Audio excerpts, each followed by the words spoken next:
What's up everyone, Ryan here, and today we're talking about which kinds of businesses to start and in what order to optimize for both personal freedom and autonomy and impact on the world. Now, there are a million and one different kinds of businesses that you could start, but to simplify, we're going to differentiate into two categories. One of them is a lifestyle business optimized for cash flow in the short term, whereas the other is kind of a passion business and it's very long-term, impact-oriented. Now, if you're approaching entrepreneurship strategically, as I like to do, you will be smart about which of these businesses you start and in what order. Specifically, you will execute them consecutively. The first kind of business you'll want to start, if you're approaching it strategically, is a cash flow lifestyle business. These kinds of businesses are things like consulting, digital marketing agencies, social media management, web development, all these kinds of things that let you live this kind of very cool lifestyle. You can travel the world, you can work from your laptop a handful of hours a week and fund your crazy cool lifestyle. This is what I did. This is what multiple digital nomads do. If you want to hear my story, I made a whole video about it. You can check up in one of these corners. And yeah, this lifestyle, this business is optimized for lifestyle and time and freedom, locational and financial independence. However, this kind of business is not typically that inherently fulfilling. You're treating this business as a means to an end.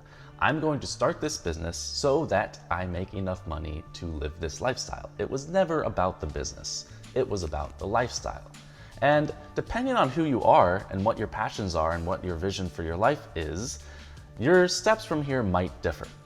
Maybe you don't actually want to be an entrepreneur. Maybe you want to be an athlete, a musician, a chef, an artist, something that is not typically thought to be a very good or solid and reliable career path. Starting a lifestyle cash flow business will give you the freedom and take away the pressure and the burden of feeling like you need to make money from your passion, which is an incredible thing.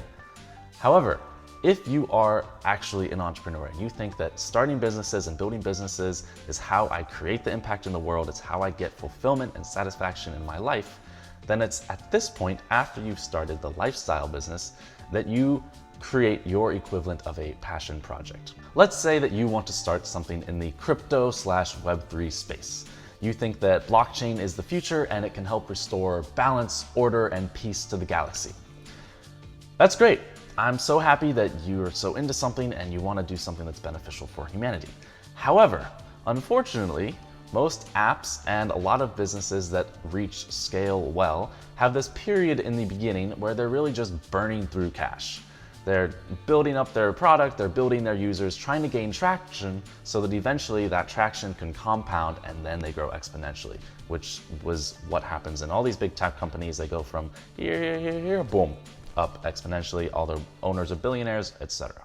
Now this is why, if you're strategic about which businesses you're starting and in what order, you don't start this one first. Because there's two fundamental questions you have to answer with this kind of business. One, who's going to build it? And two, who's going to fund it? Answering the first question, you have two options of who's going to build it. It's either you or someone else. And if it's someone else, that means either A, you're paying them out of your own pocket, which means you need cash, or B, you're taking on investors, which means you're giving up equity and control of the company in order to get it funded. This giving up of control obviously jeopardizes you being able to maintain that long-term mission for the company, making sure it's aligned with your initial goals, your impact that you want to have. You want to restore balance, peace, and order to the galaxy, right? Well, you got to be in control of that business so that you can make sure it actually does that. Which is why, again, if you're strategic, you don't start this business first. Instead, you start the cash flow business and you use the cash flow from that first business to get that second business through that cash burning phase to the point where it can really start to build traction and grow exponentially. Then, once you start generating revenue, you can start taking that revenue, reinvesting it back into the company and building out a team, growing the company even further without ever having had to take investors on and lose control and autonomy over the company. Congrats, you did it. Now your business is at scale, it's having impact at scale, and you never had to take on investors and sacrifice any personal autonomy or freedom.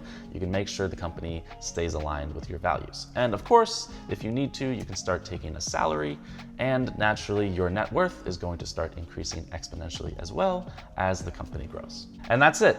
That's the strategic guide to what businesses to start and in what order to maximize for both personal freedom and impact in the world. I got a lot of the ideas for the short-term cash flow business supporting the long-term passion project business from a video that Alex Becker put up a while ago, which I'll link to, I think, in this corner. If you enjoyed this video, feel free to check out my channel because I do tons of content related to digital nomad, entrepreneurship, self-development kind of stuff, philosophy, all kinds of random shit, career-oriented, and I would love it if you checked it out. I will link a video right here that I think you might enjoy, and that's it. Mahalo for watching, take care, and I'll see you next time.